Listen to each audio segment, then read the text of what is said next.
할렐루야. 추수 감사절을 맞이한 우리 성도들에게 하나님의 큰 은혜가 가득하기를 주님의 이름으로 축복합니다. 고마사라는 말이 있어요. 고마사. 무슨 일본말 같기도 하고 태국말 같기도 한데 무슨 말이냐면 고마워, 미안해, 사랑해. 고마사. 고마워, 미안해, 사랑해.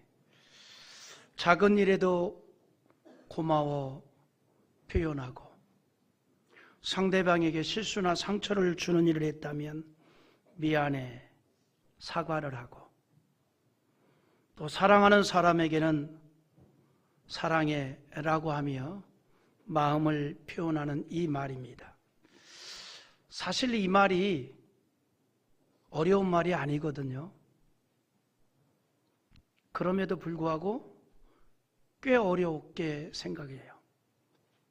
어려운 말이 아닌데 잘 안 나오는 겁니다. 이 단순한 말들이 인간관계를 대단히 부드럽게 할 수 있음에도 불구하고 그게 자연스럽지 못할 때가 참 많다는 거죠. 고마워, 미안해, 사랑해라는 이 단순한 단어가 상대의 마음을 열어줄 수도 있고 또 소통에 유익을 줄 수도 있다 이 말이죠. 여러분, 우리가 살아가면서 이런 소통을 하잖아요. 소통. 그런데 말을 잘해서 소통이 잘 이루어지는 게 절대 아니잖아요. 보면 젖먹이 어린아이하고 엄마는 소통이 됩디다. 그 어린아이가 무슨 말을 해서 소통되는 거 아니잖아요.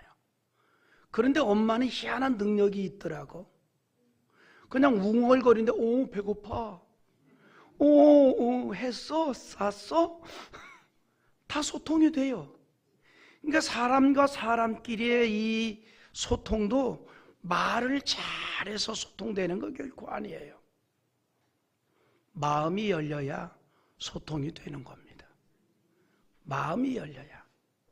마음이 닫히면 아무리 미사구어로 아주 풍성한 이야기를 해도 소통이 될 수가 없다 이 말입니다. 물론 쉽고 이해되는 말을 해도 듣는 자 때문에 소통이 안 되는 경우도 있겠죠. 그 유명한 그 강사분이 이제 전국을 다니면서 이렇게 강의를 하는데 여러 대상을 상대로 강의를 한 그 유명한 인기 강사가 자기가 강의를 하면서 가장 어려운 그 강의 대상이 있대요. 정말 어렵답니다. 그 대상이 어떤 대상이냐면 중학생들한테 강의할 때 제일 어렵대요. 왜 중학생들한테 강의가 어려우냐 그랬더니 그네들은 시작할 때부터 고개를 푹 숙이고 안 듣는다. 시작할 때부터 고개를 푹 숙이고 안 듣는다는 거죠. 그 소통이 될 수가 없는 거죠. 그러니까 아무리 조크를 던져도 그게 반응이 없는 거예요. 그 강의가 너무 힘들다는 거죠. 듣는 자가 소통을 막아버린 겁니다. 그런데 아무리 고마워, 미안해, 사랑이라는 말도 또 하나 중요한 게 있습니다. 타이밍이 중요해요. 여러분, 사과를 해도요 타이밍이 있습니다. 감사를 해도요 타이밍이 있어요.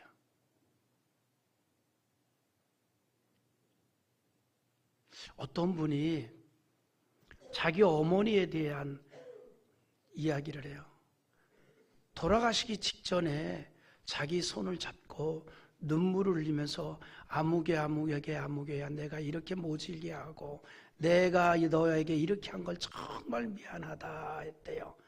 자기가 그 말을 안 하고 어머니가 가셨으면 좋았을 뻔했다. 그 생각이 들더래요. 왜냐하면 자기는 평생 동안 아픔으로 살았다는 거지.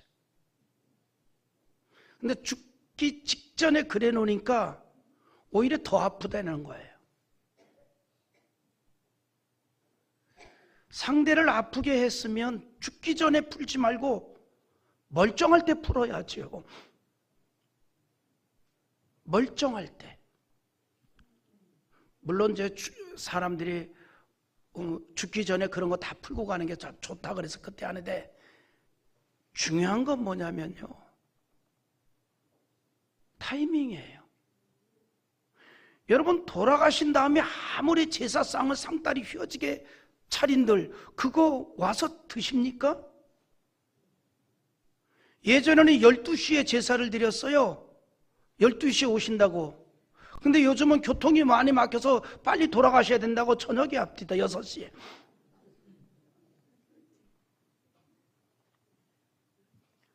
살아계실 때 잘해드려야지요. 눈으로 만날 때 잘해드려야지요. 돌아가신 다음에 무슨 소용이 있어요? 사과를 해도 타이밍이 있어요. 한참 지난 다음에 사과한들, 감사를 해도 타이밍이 있어요. 그때. 잠언 15장 23절에 이런 말씀을 해요. 사람은 그 입의 대답으로 말미암아 기쁨을 얻나니 때에 맞는 말이 얼마나 아름다운고. 뭐라고 했는고 하니 때에 맞는 말이 아름답답니다. 때에 맞는 말이 뭐예요? 순간, 찰나, 타이밍이잖아요.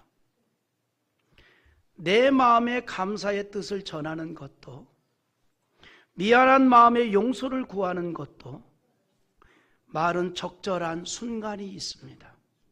적절한 타이밍이 있다 이 말이에요. 아무리 멋있는 말을 하여도 상황에 맞는 말이 되어야 하고 때에 맞는 말을 해야 합니다. 용서를 구하고 감사를 하여도 때를 놓치지 않는 것이 지혜인 줄 믿습니다. 간혹 상황과 전혀 맞지 않는 말을 하는 사람이 있어요. 상황과 전혀 안 맞아. 이런 사람을 가리켜 뭐라고 얘기하냐면 자다가 봉창 두드린다 그래. 봉창이 뭔지 알죠? 조그만 창 얘기해요. 조그만 창. 자다가 갑자기 벌떡 일어나서 봉창을 꽝 두드린다 이 말이죠. 엉뚱하다 이 말이죠. 상황에 맞지 않는 말이라 이 말입니다. 그런데 우리 하나님의 은혜로 살아가는 우리는요, 자다가 봉창을 두드린다는 소리를 들어도 자주, 언제나 끊임없이 해야 할 말이 있습니다. 하나님의 은혜에 대한 감사합니다. 하나님 감사합니다. 하나님 감사합니다. 여러분, 시편을 우리가 읽지 않습니까? 시편에 자주 듣는 단어가 감사하라는 것과 찬양하라는 거예요. 성경은 하나님께 감사와 찬양을 하는 것은 살아있는 모든 사람들이 해야 할 본분이라고 말합니다. 시편 150편 6절 한번 읽어볼까요? 호흡이 있는 자마다 여호와를 찬양할지어다. 할렐루야. 아멘. 호흡이 있는 자마다 여호와를 찬양하라는 게 뭐예요? 이 땅에 살아있는 모든 생물은 여호와를 찬양하라 이 말이에요. 명령입니다. 사람은요, 마음에 가득한 것이 입으로 나온다 그랬어요.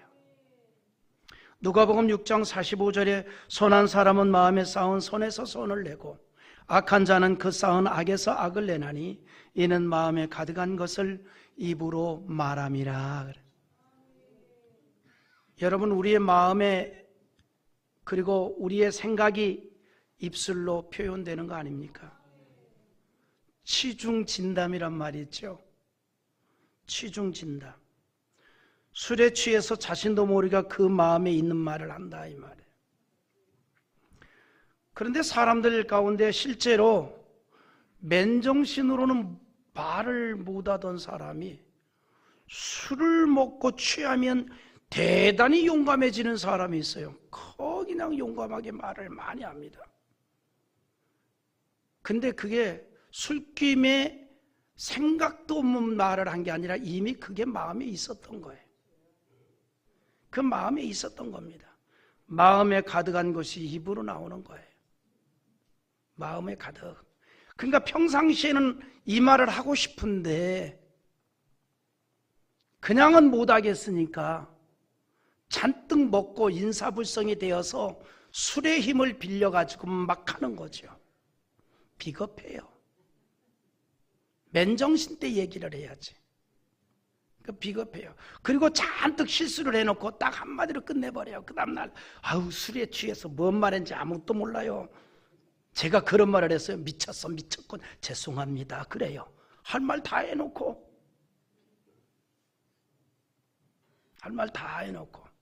그 술에 취하면 그 주사가 있는 사람들 있잖아요. 또 손찌검 하는 사람들 그거요 술김이 한 게 아니라 본심이에요. 그 본심입니다. 그러니까 술 안 취하면 괜찮은데 술만 취하면 그렇다. 술에 취해서 막 주사를 부리고 손찌검을 하면 술 취했을 때 그냥 뒤지게 패버려야 돼. 그래야 정신을 차리지.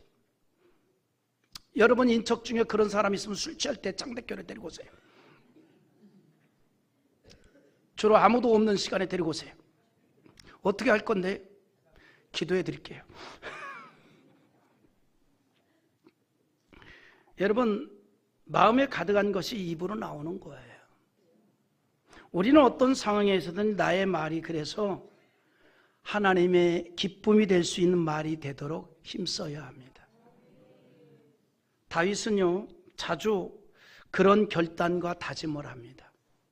하나님께 들려지는 자신의 소리가 감사만 들려지기를 결단합니다. 하나님 내게서 하나님이 들으시는 소리는 감사의 소리만 듣게 하옵소서. 찬양의 소리만 듣게 하옵소서. 그래서 시편 26편 7절에 감사의 소리를 들려주고 주의 기이한 모든 일을 말하리이다 그랬어요. 항상 하나님께 감사의 소리를 들려주겠다는 거예요. 이것이 하나님을 경외하는 신앙이고 하나님을 중심하는 신앙인 줄 믿습니다. 여러분 반항심이 많은 사춘기 때는요 특징이 있습니다. 감사하는 말보다는 불평하는 말이 많고요 반항적인 말을 합니다. 그래서 가족이나 주변 사람들로 인해서 그런 소리를 많이 듣게 하죠. 왜 그럴까요? 그 마음에 사랑하는 마음이나 존중심이 갑자기 낮아지기 때문입니다. 하지만 부모나 주변 사람에 대한 존중심이 가득하면 감사의 말을 할 수밖에 없고 감사의 말을 들려줄 수밖에 없습니다. 여러분 상대에 대해서 존중심이 있으면 상대에 대해서 원망과 불평하는 말을 하는 게 아니라 감사하는 말을 들려줍니다. 사춘기 아이들이 왜 원망과 반항적인 말을 합니까? 존중심이 떨어지기 때문이라는 거죠. 존중심이 있으면 고마워, 미안해, 사랑해라는 말을 자주 할 수밖에 없어요. 주변 사람들 많이 듣게 된다 이 말이죠. 그래서 다윗은 하나님을 존귀히 여기는 마음을 입술로 표현하기를 하나님께 감사의 소리를 들려주겠다는 결단과 다짐을 합니다. 그것이 오늘 설교의 제목처럼 하나님을 경배하는 일이기 때문입니다. 여러분 우리가 하나님 앞에 감사한다는 게 뭐냐? 하나님을 경배하는 거예요. 그래서 28절이 이렇게 얘기합니다. 우리 한번 28절 읽어보겠습니다. 그러므로 우리가 흔들리지 않는 나라를 받았은즉 은혜를 받자. 이로 말미암아 경건함과 두려움으로 하나님을 기쁘시게 섬길지니. 할렐루야. 여러분 우리는 흔들리지 않는 나라를 받은 사람들이에요. 그 천국의 소망, 영광을 소망하기 때문에 우리가 오직 예수 안에서의 삶을 살아가려고 힘쓰는 거 아니겠습니까? 그렇게 일평생을 신앙으로 교회 중심으로 지금까지 살아온 줄 믿습니다. 그런데 천국이 없으면 어떻게 되겠습니까? 제가 아는 어떤 목사님이 자기 손주가 했던 말을 카톡에다 올렸어요. 초등학교 2학년짜리가. 할아버지, 할아버지, 이렇게 교회 열심히 다니고 하나님 열심히 믿었는데 하나님이 정말 안 계시면 어떡하죠? 아이고 두야.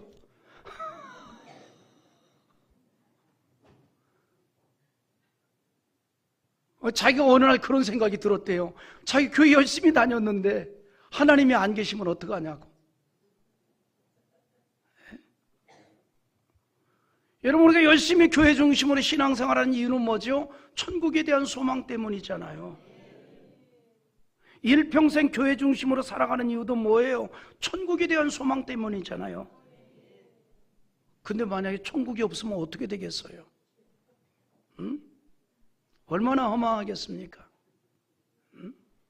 그래서 바울이 고린도전서 15장 19절에 만일 그리스도 안에서 우리가 바라는 것이 다만 이 세상의 삶뿐이면 모든 사람 가운데 우리가 더욱 불쌍한 자이더라. 여러분, 천국이 없으면 세상에 누가 제일 불쌍하냐면 예수 믿는 사람이 제일 불쌍해요. 그것도 주의 이름으로 교회 중심으로 충성하던 사람이 제일 불쌍해요. 박준영 장로님 제일 불쌍할 거야 아마. 만일 부활이 없고 우리의 삶이 눈에 보이는 이 세상으로 전부라면 우리가 이 세상에서 가장 불쌍한 사람이라는 거예요. 그러나 부활이 있고 천국이 있고 하늘의 영광은 사실인 줄 믿습니다. 바울 사도가 그거를 말했어요. 부활도 없고 천국도 없다면 오로지 천국의 영광을 소망하면서 한평생 신앙으로 살았던 우리가 가장 불쌍한 사람이라는 겁니다. 그러나 예수님이 직접 부활을 하셨고 우리에게 영생을 보이셨고 천국의 소망을 주신 줄 믿습니다. 예수님의 최고의 관심은요, 그래서 우리가 천국 들어가는 거예요. 우리가 명문대학 들어가는 거 주님 관심 없어요, 사실. 우리가 관심이 높지. 예수님의 관심은 천국 들어가는 겁니다. 때문에 예수님의 길을 예비했던 세례 요한의 첫 메시지가 뭐예요? 회개하라, 천국이 가까웠느니라. 또 예수님의 공생의 첫 메시지도 뭐예요? 회개하라, 천국이 가까웠느니라. 주님이 원하시는 대로 우리는 천국을 약속받았고 이 땅에서 하나님의 기쁨이 되는 삶을 살아가고 있는 거예요. 하나님이 가장 기뻐하는 삶, 그 삶을 입술로 표현한 게 뭐냐? 감사합니다. 그러니까 우리 천국을 소망하는 하나님의 자녀들이 이 땅에서 하나님이 가장 기뻐하는 내적인 고백이 입술로 표현된 게 뭐냐면 감사라 이 말이에요. 우리의 말이나 행동에는요, 그래서 하나님께 대한 감사가 담겨 있어야 합니다.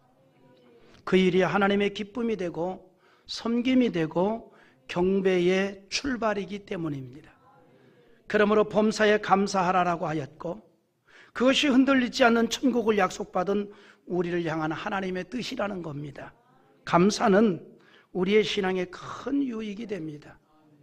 무슨 일을 만나든지 우리가 감사로 충만하면 우리가 신앙에 있어서 흔들림이 없어지는 줄 믿습니다. 우리가 마음의 구원의 은혜로 가득하면 어려운 상황에서도 하나님을 감사와 기쁨으로 섬기게 됩니다.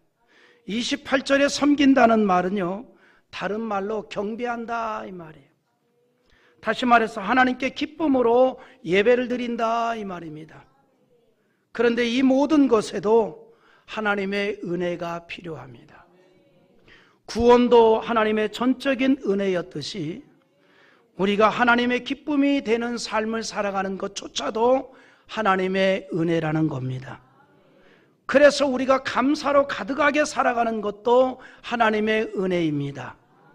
왜냐하면 진정한 감사는 마음에서부터 시작이 되기 때문이에요. 진정한 감사는 마음에서부터입니다. 사실 육체로 행하는 것보다 엄밀하게 따진다면 마음으로 행하는 일이 더 어려울 수 있습니다. 육체적으로 행하는 것보다 마음까지 순종한 일이 쉽지 않기 때문이죠. 그러나 예수님은 마음까지도 순종하라 이렇게 말합니다. 마태복음 5장 44절 한번 읽어봅니다. 나는 너희에게 이르노니 너희의 원수를 사랑하며 너희를 박해하는 자를 위하여 기도하라. 이 말씀의 영어 성경 문맥을 보면 좀 더 구체적으로 말하고 있습니다.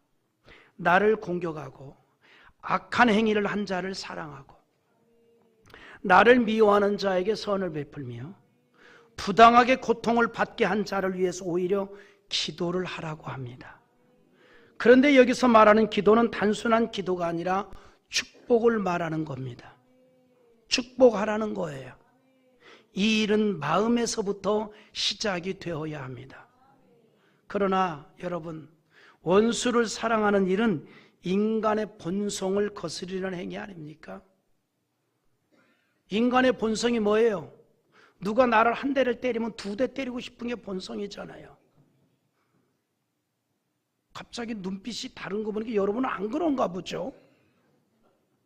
저는 그러는데 누가 나 한 대 때리면 나는 두 대 때려주고 싶어요. 작게 때리면 크게 때려주고 싶고, 이게 인간의 본성이거든요. 어린아이들 싸울 때 보세요. 왜 미냐? 안 밀었다. 왜 큰 소리로 얘기하니? 아니다. 그러다가 번지는 거예요. 인간의 본성입니다. 인간의 본성은요, 원수를 사랑하는 것이 아니라 오히려 원수를 저주하는 거예요. 그런데 주님은 사랑하고 축복하랍니다. 그것을 성경은 자주 말하고 있어요. 베드로전서 3장 9절 한번 읽어볼까요? 같이 봅니다. 악을 악으로 욕을 욕으로 갚지 말고 도리어 복을 빌라. 이를 위하여 너희가 부르심을 받았으니 이는 복을 이어받게 하려 하심이라. 물론 우리가 앞에서도 언급하였듯이 하나님의 말씀이기 때문에 행동으로 순종할 수 있습니다. 하지만 마음까지도 순종하는 일이 어려울 때가 있어요. 나를 망하게 하고 고통을 당하게 하고 내 인생을 파멸시킨 사람을 어떻게 마음으로 사랑할 수 있습니까? 그러나 주님은 원수라도 마음으로 용서를 하고 사랑하라고 합니다. 축복을 하라는 겁니다. 단순히 형식적으로 하는 것이 아니라 마음에서부터 그렇게 하라는 거예요. 그리고 만일 그렇게 하지 아니하면 하나님께서도 나를 그렇게 대하신답니다. 마태복음 18장 35절 한번 읽어봅니다. 너희가 각각 마음으로부터 형제를 용서하지 아니하면 나의 하늘 아버지께서도 너희에게 이와 같이 하시리라. 여러분, 우리는 여기에서 뭘 느낍니까? 인간의 무력함과 약함을 발견하지 않습니까? 나의 신앙적 그릇이 이 정도밖에 안 되는구나 라고 하면서 스스로 부족함을 인식하지 않나요? 그래서 상대적으로 우리가 하나님의 은혜가 필요하다는 것을 절실하게 느끼는 겁니다. 하나님의 은혜가 그래서 필요하다. 여러분, 하나님의 은혜는요, 우리의 인생이 하나님의 인도를 받기 위해서만이 아니라 나의 마음이 예수님처럼 되기 위해서도 필요하다는 겁니다. 내 마음이 예수님의 마음이 되도록 하기 위해서. 이게 내 어떤 도를 닦아서 될 문제가 아니라 이 말이에요. 도를 닦아서 될 문제가 아니에요. 주의 은혜가 필요한 겁니다. 용서가 되지 않았던 마음이 변해 원수에 대한 분노가 사라지고 평안하게 되고 원수를 위해서 진심으로 축복할 수 있는 마음을 갖게 되는 일이 하나님이 내려주시는 은혜로 가능하다는 겁니다. 하나님의 은혜를 받으면 감사함이 가득하게 되고 원수라도 축복하는 마음으로 변화한다 이 말이죠.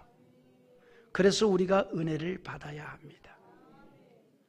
그러므로 28절에서 말하는 은혜를 받자라는 말의 원어적인 뜻이 뭐냐면 은혜를 꽉 붙잡자 이 말이에요. 하나님의 은혜를 놓치지 말고 꽉 붙잡자 이 말이에요. 하나님의 은혜가 내 가슴에 있어야 우리가 원수를 위해서도 축복 기도할 수 있기 때문이에요. 어떤 상황에서도 우리가 감사할 수 있기 때문입니다. 하나님이 내려주신 은혜의 소중함을 알고 귀하게 여기고 간절하게 구하는 것, 이유가 여기에 있는 겁니다. 하나님의 은혜는 우리를 더욱 신앙의 사람이 되게 하고 율법을 행위로만 지키지 아니하고 마음으로부터 지키게 한다는 거죠. 사도 바울도 자신이 사도가 된 것도 은혜이고 전도자의 열매를 거두게 된 것도 다 하나님의 은혜로 말미암아 이루어졌다라고 고백하잖아요. 그래서 고린도전서 15장 10절에 이렇게 고백합니다. 또 읽어보겠습니다. 그러나 내가 나 된 것은 하나님의 은혜로 된 것이니 내게 주신 그의 은혜가 헛되지 아니하여 내가 모든 사도보다 더 많이 수고하였으나 내가 한 것이 아니오 오직 나와 함께 하신 하나님의 은혜로다. 모든 게 다 하나님의 은혜라는 거예요. 모든 게 다 하나님의 은혜라는 것을 인정하게 되고 느끼게 되고 깨닫게 되니 그 입에서 저절로 감사가 나오는 거예요. 모든 것을 하나님의 은혜로 여기는 사람은 항상 하나님께 감사로 경배하며 찬양합니다. 하나님에 대한 그래서 감사는 최고의 경배예요. 하나님에 대한 최고의 경배, 그건 감사입니다. 하나님께 감사하는 일, 그래서 중요하다는 거죠. 감사하는 마음으로 기도할 때 응답이 있고 감사하는 마음으로 찬양할 때 기쁨과 은혜가 넘칩니다. 그래서 시편 100편 4절에는 이렇게 말합니다. 우리 마지막으로 한번 같이 읽어보죠. 감사함으로 그의 문에 들어가며 찬송함으로 그의 궁정에 들어가서 그에게 감사하며 그의 이름을 송축할지어다. 우리가 감사함으로 그의 궁정에 들어간대요. 여러분, 우리가 주의 전을 찾을 때 감사함으로 찾으십시오. 그리고 떠나갈 때도 감사함으로 나아가십시오. 그러다가 우리가 천국까지 감사함으로 가는 자 되기를 바랍니다. 바울이 그랬던 거죠. 그러므로 감옥에서도 감사의 기도를 드렸고 환난 가운데서도 감사의 기도를 했습니다. 좋을 때만 감사한 것이 아니라 모든 일에 감사했습니다. 바울은 어떤 상황에서도 그 입에서 감사가 멈추지 않았다는 거죠. 항상 하나님께 감사의 소리가 끊이지 않았습니다. 성도 여러분, 하나님에게 우리는 어떤 소리를 들려주길 원합니까? 원망과 불평의 소리입니까? 감사와 경배의 소리입니까? 하나님께 날마다 감사를 고백하는 일은 하나님을 최고로 경배하고 찬양하는 일인 줄 믿습니다. 우리의 삶이 항상 하나님께 감사의 소리를 들려주는 귀한 삶이 되기를 주님의 이름으로 축복합니다.